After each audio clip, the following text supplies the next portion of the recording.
Hello, I'm Kirsty Young, and this is a podcast from the Desert Island Discs archive. For rights reasons, we've had to shorten the music.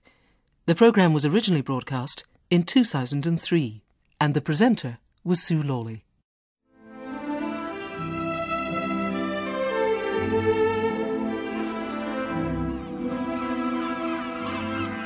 My castaway this week is an entertainer. As the lead half of Britain's most celebrated comedy double act, he can extract laughter from almost anything. Plumping a cushion, cooking beetroot, or the shape of a Dairy cheese slice. It's a talent which has kept him and his partner on television in a variety of shows for more than 10 years now, the most recent being Shooting Stars and Randall and Hopkirk Deceased. But it was a long climb to the top. It started in the pubs and clubs of London, where he used to introduce acts, and then developed into being the star of the show himself. He also sings. He had a #1 hit, and he's an artist too. He's recently had a one-man show of his drawings and paintings. It all comes naturally. Anything is achievable, he says, as long as you have a mixture of conviction and complete lack of pride. He is Vic Reeves. In other words, you just don't have to mind making a fool of yourself, is that it? I don't mind if I make a fool of myself. Nobody in this profession should do, because that's the whole idea of it, really, at the end of the day, I think. Yeah, as long as people are laughing with you, not at you, or don't you mind? Oh, which? no, I think with and at. Okay. And alongside and behind and in front and wherever else you like. You know, as long as they're laughing, it doesn't really matter. As long as they're being entertained. Yeah, it doesn't matter where it's directed. But that's really the point, that what you do is, it seems to me, good old-fashioned light entertainment. I mean, people have applied all sorts of smart words to it, like postmodern and so on, haven't they? But it's good old-fashioned silly walks. Well, it's music hall at the end of the day. Yeah. So who would you say, I know you probably hate saying who your antecedents might be, but one immediately, of course, not least because of the glasses sitting on the table there, one thinks of Eric Morecambe when one looks at you. We got labelled with the new Morecambe and Wise, which we aren't, because I think mainly because I was taller, had specs, and Bob was shorter and rounder. And we were a double act, and we were from the north. You know, we are along those lines, I wouldn't deny it. But we're not the new Morecambe and Wise, and we don't follow in their footsteps, and we don't copy them. But you admired them, obviously. Oh, yeah.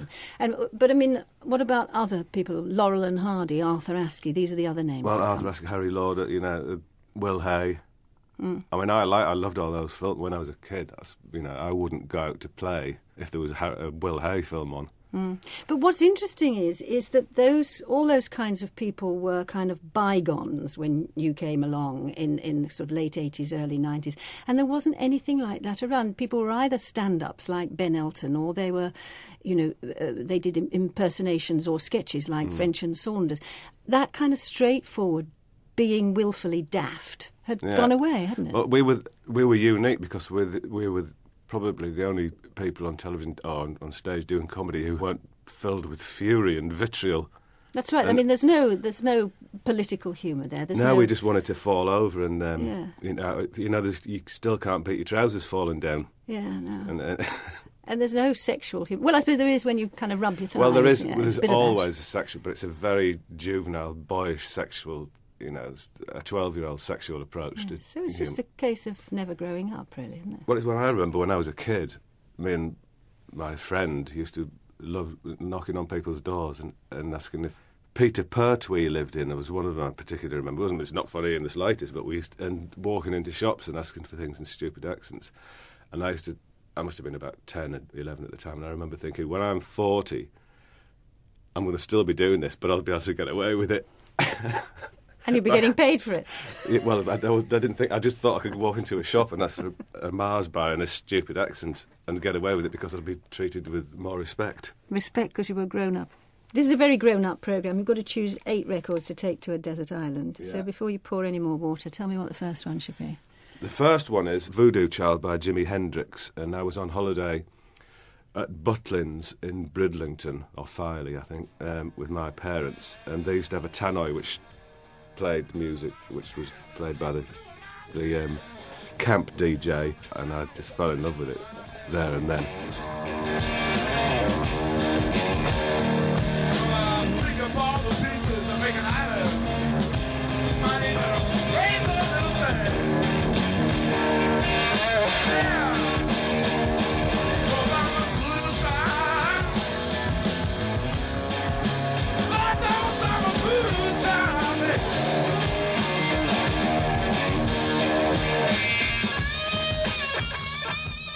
Jimi Hendrix and Voodoo Child. They don't make them like that anymore, you say? No, they certainly don't. I wish they would do. Why don't they? I don't know. I think it's all become very asinine and people want to be cruise ship singers or cabaret singers, you know. But there's a singer in you trying to get out all of the time, isn't there? I think everybody fancies themselves as a singer or a footballer or something or other, but out of a singer or a footballer, I'd choose a singer, but I'm not desperate. But you didn't set out, did you, to be an entertainer, as I did? You might have been an engineer, you might have been a pig farmer, which you were at one point. You might have been in the civil service. It's very strange that you didn't, and quite often when you look at people's lives, you can see that they were kind of set fair to achieve their great ambition. Yeah. You never thought you would, did you? Or never, no, in fact, had it as an ambition? I mean, I did an apprenticeship as an engineer, but that was kind of what you did. You had no aspirations. That's just what you did. You left school and you went to work in a factory. But as I understand it, underneath all of this, there wasn't one of these days I'm really going to get on a stage, I'm really going to entertain people. That wasn't part of you. I did want that, but you go to work in a factory and you're 16 years old and mammon takes a grip when you get offered a bit of cash in your pocket so you can buy a new pair of loons and go out on a Saturday night. You're very happy. So it wasn't... I didn't want to get on a stage. I didn't think... It didn't cross my mind at all.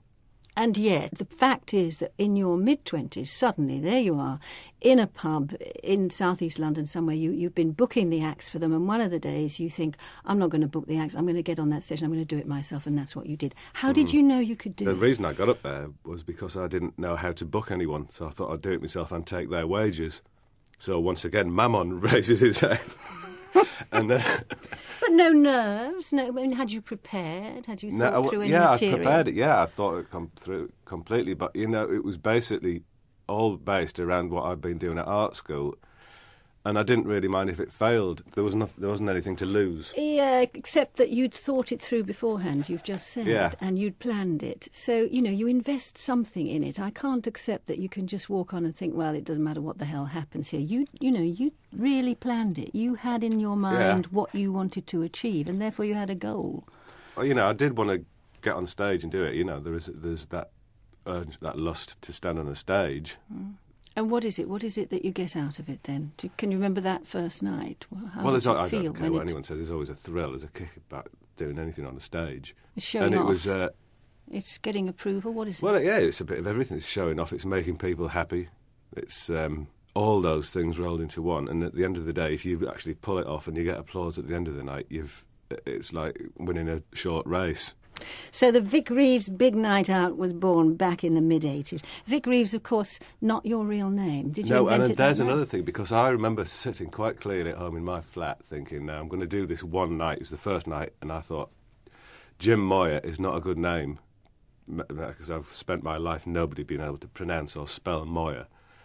So I thought, I'll think of a new name, and I think it was a Vic Damone film on. Or Jim Reeves was on the record player. And Jim Reeves was on the radio, so it was going to either be Vic Reeves or Craig Wildfowl. Thank God you chose Vic Reeves. But is he a kind of persona that you hide behind? Well, the original idea for him was that he was a big, overblown, bluff kind of, thought he was the best light entertainer in Britain, and was, basically just a holiday camp performer. So that was the idea, really, of it.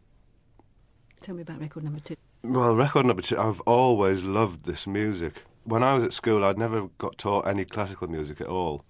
So when I discovered libraries, lent out records for 10p or something, not 5p, whatever it was. So I went through them all and decided what I liked. And this was my favourite then, and it always has been my favourite, and it's the Lark Ascending.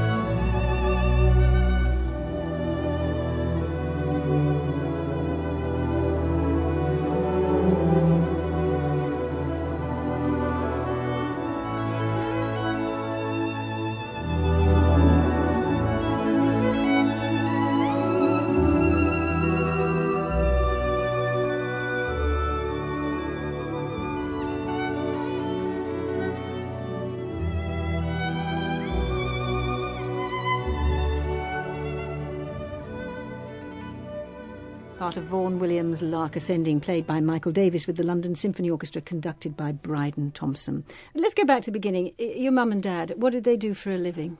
I was born in Leeds in 1959, and my dad worked at the Yorkshire Post, and then moved to Darlington, because he moved to the Northern Echo. Good paper. Darlington. Isn't that where you actually saw Jimi Hendrix? I did, yeah.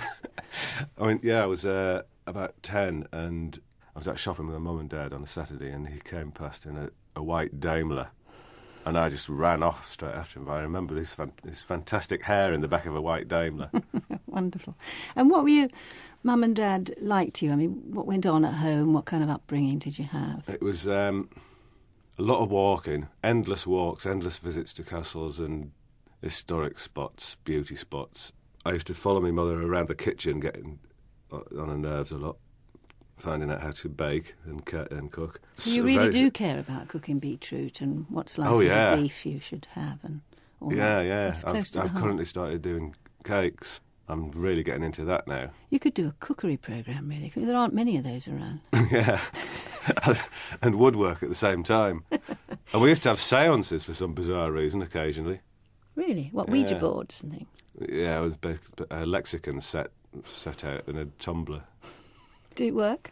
As far as I can remember, yeah, we used to get in touch with Cromwell and people like that. Oh, just Cromwell. But no mention of television here. So I mean, it was only ever on for Coronation Street, as far as I remember. So you don't have any of those early influences. I mean, what about Monty Python would have been on? Well, yeah, I mean, I was getting a bit older then, so I was getting more interested in television. So yeah, I used to adore Monty Python, and I remember my mum, dad, grandparents.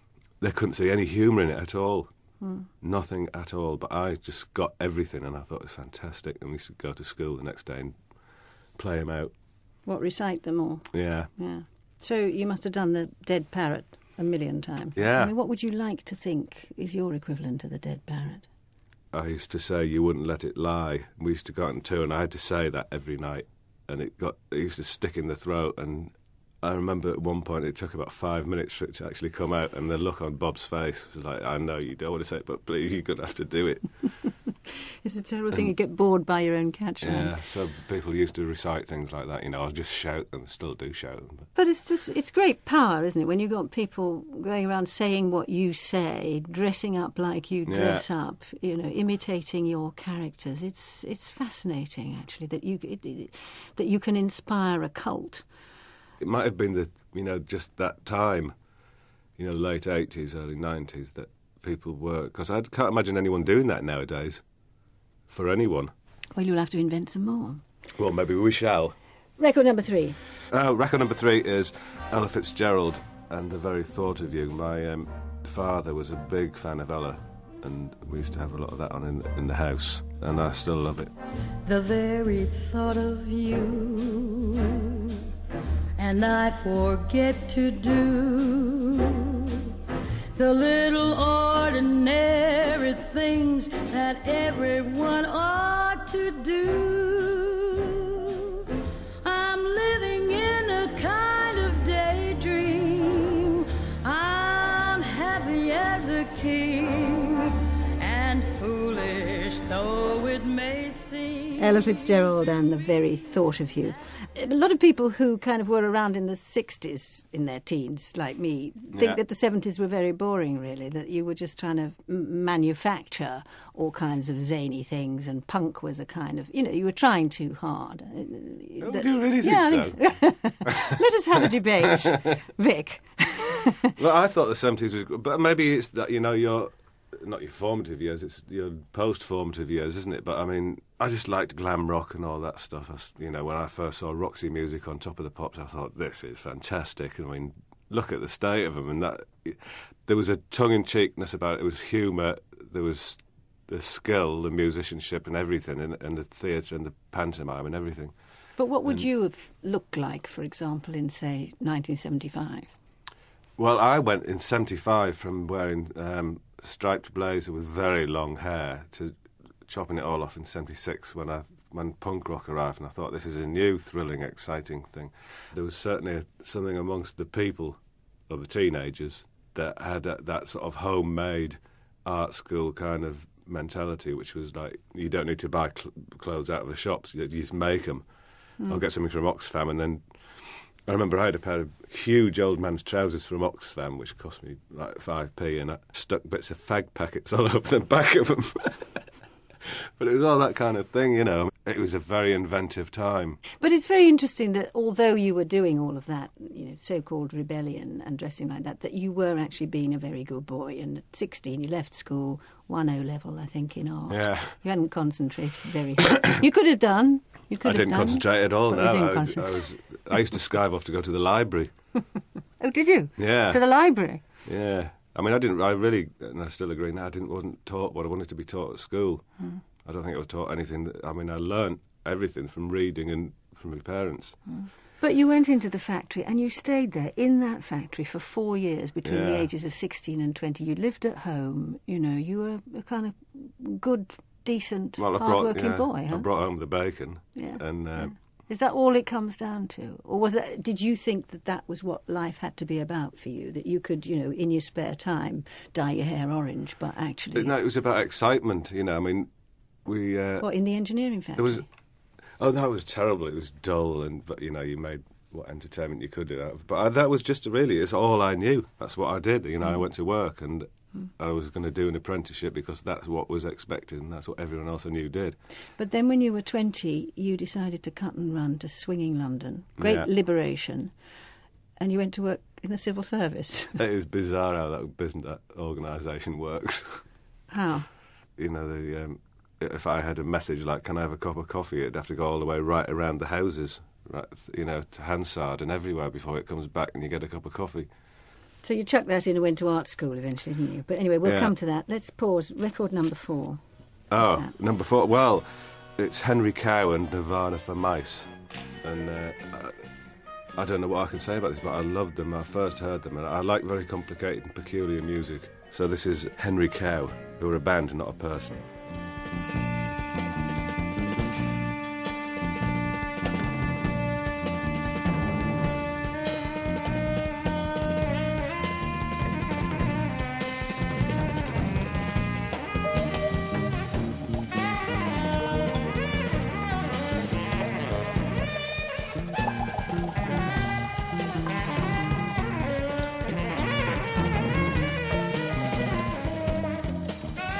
Henry Cow playing Nirvana for Mice. I think that's a first on Desert Island.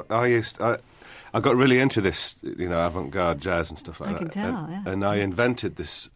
I got a long piece of workman's grey pipe, about 12 foot long, and a funnel and a piece of garden hose and a saxophone mouthpiece, and invented a playable sort of Tibetan pipe, which I wanted to start my own avant-garde jazz band with. Never happened, but it will do. Well, it might sound as good as that, really, mightn't it? Well, why don't you join? We can do it. We could make music, Vic. Anyway, let's go back to you now, that moment in the pub when you invent the Vic Reeves big night out by yourself for a couple of years, and then suddenly up pops in the audience, I think, this chap called Bob Mortimer. Well, he was a friend of a friend, and he just came along, and there's some rumours that he was heckling, but Bob's never heckled anyone in his life. He just was watching and he had a good time. And the whole nature of the thing was that if there was a friend who wanted to get involved, because it wasn't just me on my own, I'd bring other people in to do things. If you want to do something, go ahead and do it. And you didn't mind sharing the limelight, because in the end that's what you did, as we've established. You invented the whole thing. The big night out was Vic Reeves' big night out. You've never seemed to mind that sort of... Well, I'm not a big fan of the limelight. If it's good and it's funny, I'll be the Bill Wyman. I'll stand right at the back. If somebody's got a good gag, which I may have written, then let them have it, because it's the humour and the laughter that it's not about wanting to be the best. So when was the moment that you were discovered for the big time, as it were, when you sort of, because there you were dabbling on the outer fringes of alternative comedy. You couldn't get much further out. Well, we weren't alternative. I mean, it was beyond that. Well, quite. Alternative. Postmodern, dear. Well, yeah, we'll go back to that. Yeah, probably postmodern. Anyway, who brought you in from the cold? Well, we left doing the big night out in the pub, and we went to the Albany Empire Theatre in Deptford, which held about 350 people, I think, and that was... So we'd do these shows every week, and one night Michael Grade and Alan Yentob was there at the same time, and they both wanted us. Alan wanted us for BBC, and Michael wanted us for Channel 4. So there was a toss-up, really, and I think Alan's dad died. I think that's something. He went to America, so he disappeared off the scene for a bit, and so Michael jumped in, and we went to Channel 4, and that was it. Record number 5. Bob and I have got a party piece, which we do, which is we both love Free, and Bob and I play the bass solo together with our mouths, well, like as in a bub style. But this is the bass solo from Mr. Big, played by Andy Fraser.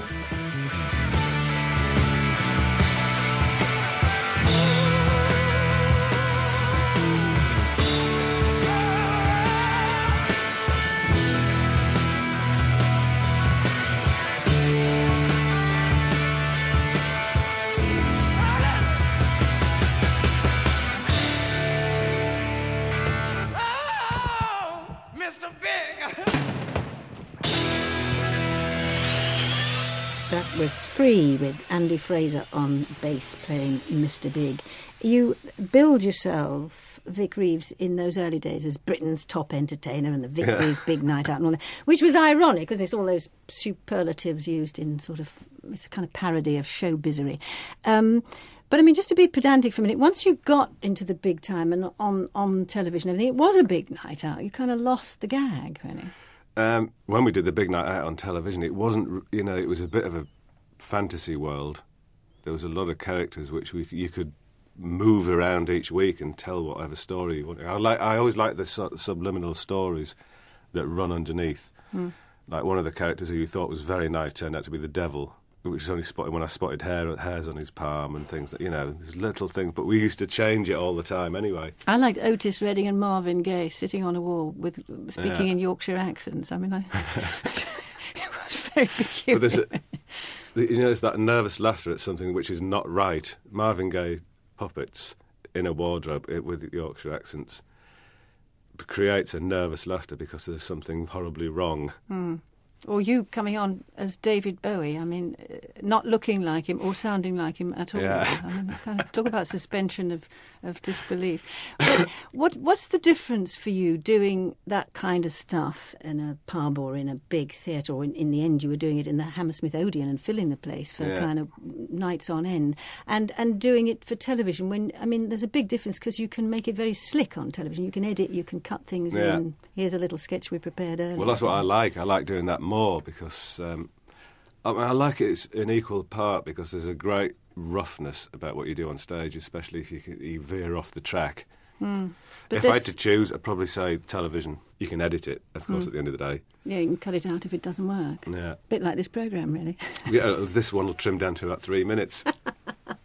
But tell me about Shooting Stars, because that's what you've done. You've now done 5 series, I think, haven't you? With kind of, now you've got Will Self and Ulrika Johnson as team captains and all that sort of thing, and it is very funny. But it can get a bit cruel. I'm thinking of putting nice Damon Hill in a tank full of mushrooms and walking away and leaving him. Yeah, well, we'd only do it to people who we knew could take it and would find the humour in it. If there was anyone of a nervous disposition who might fright at that kind of behaviour, then we wouldn't do it.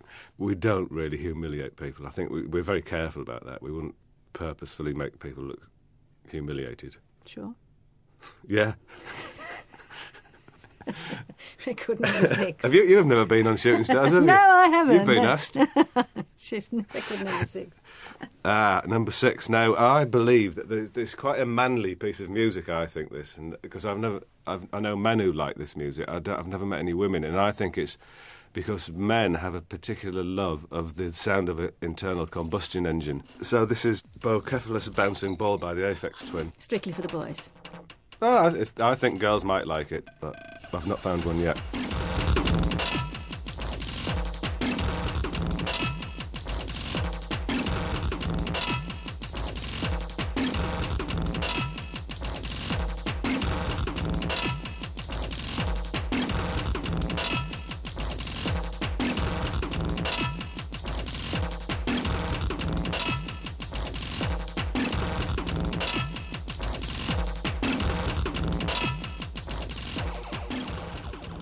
Let's have some more lark ascending.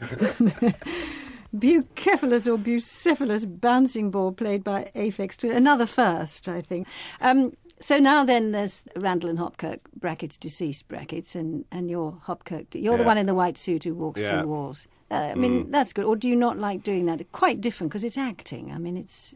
Well, it's the same thing, acting in sketches and acting in drama is the same thing. Is it? You're acting. Yeah, but there's no room really for... I mean, there's a script and there's a tight script and somebody else has written it, haven't they? There's no room really for your kind of creative spontaneity. The second series, we changed the script a bit more than we did in the first, but yeah, it's... I mean, if we write a script and for a sketch, we'll learn the lines and do it. If someone else, Charlie, writes it, we'll... the same thing. Difficult to believe you learn your lines because they all come tumbling out, overlapping, and Well, if they're meant to do that, then they do. But I see. It's cleverer than we know. Oh, it's incredibly deep and very funny. And in the meantime, you've been on Celebrity Mastermind. Yeah, I failed miserably, but yes. I didn't disgrace myself. I don't think. Well, I gather you did actually. But, did you? Well, someone said you were bottom, weren't you? Well, I came 1 or 2 points behind Janet Street Porter, but well, I did all right, What was your specialist subject? Piracy between 1680 and 1720. Did you mug it up seriously? No, I started reading about that period of piracy about 5 years ago, and I got into it. So you did do it seriously, but at the same time, you didn't mind if you made a fool of yourself. Well, I don't know. I mean, do people who come last, are they necessarily fools? Well, it depends whether you kind of can't answer a question. That's the great danger of Mastermind. That's why we watch it, isn't it? That's what's dangerous about it, that people can be made to look very stupid. Well, I don't think necessarily. No, I did answer all the questions that were required of me correctly to my ability. Right. Okay. If I did horrifically, terribly, I'd hang my head in shame, but I don't think I did bad, honestly, I don't. I see you raising eyebrows. I'll watch it again. Tell me about your 7th record. You're a brave man, Vic Reeves. Yeah, well, why not? What can I say? He's a very good friend of mine, and it's Jeff Beck with Where Were You?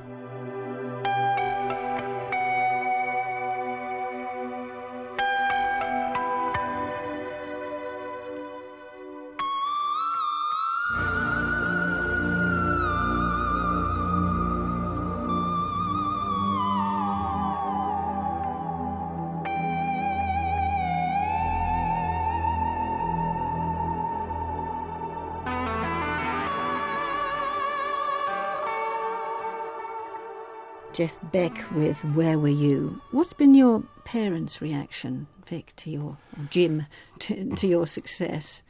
They love it, they get it and they like it. They get it? Yeah. What's the best thing you've treated your parents to from your hard-earned dosh? Well, I bought them a bungalow the first money I got, which was the least I could have done. And so that was it, I suppose, getting that bungalow for them. OK, so now we're going to send you to a desert island, your very own novelty island. Yeah. As a one-time engineer, you're obviously very good with your hands. You've not got a problem with the kind of knocking up the shelter routine. I'm terrible. I'm appalled. But you were an inspector.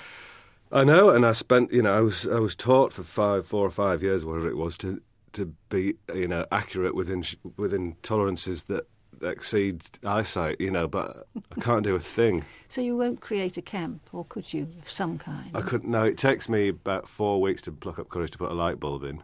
And how would it be for you without an audience? Could you survive? Yeah, I'm quite happy with myself as an audience. Are you? Yeah. And then there's always, like in, what was that film with Tom Hanks? He had a football. He had an audience of a football, wasn't it? I'd find something like that, a coconut or a walnut. Something like that. I'll split the walnut in two and have 2 people in the audience.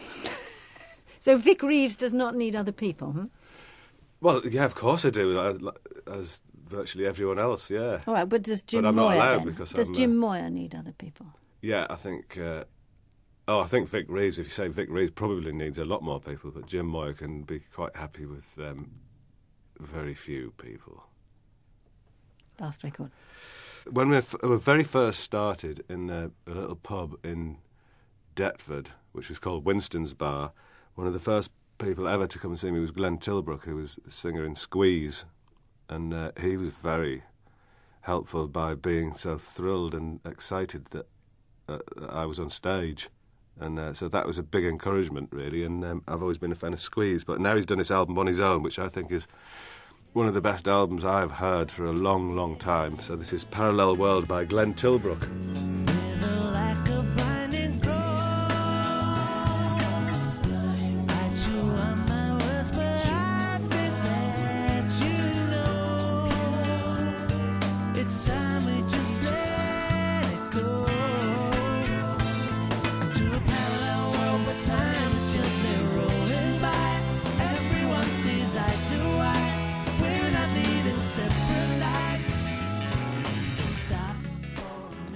Glenn Tilbrook and Parallel World. Now, if you could only take one of those 8 records to this island of yours, which one would you take? I'd take The Lark Ascending.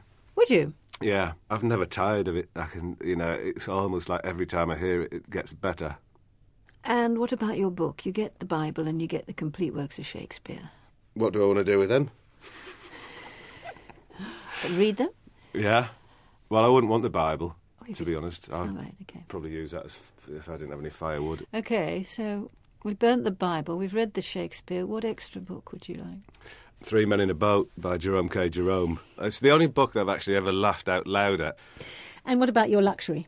This might be controversial, but a potato seed, which I will cast away willy-nilly, and eventually it'll turn into potatoes. Because you won't eat the potatoes. I will eat them eventually. Oh, well, yeah. you can't have it then. I'm going to throw it away and forget about it, and then mysteriously potatoes might appear on the island. But it's nothing to do with me throwing the potato away. So it's an underhand way of... Am I allowed this or not? Well, I find it very difficult to say no, really. And you can't think of anything else, I presume. A rifle? Am I allowed anything like this? I think that would be too useful because you'd shoot yourself. I'd like a decommissioned ship. No, no, and no. A balloon? Vic Reeves, a.k.a. Jim Moyer, thank you very much indeed for letting us hear your Desert Island Discs. Thank you.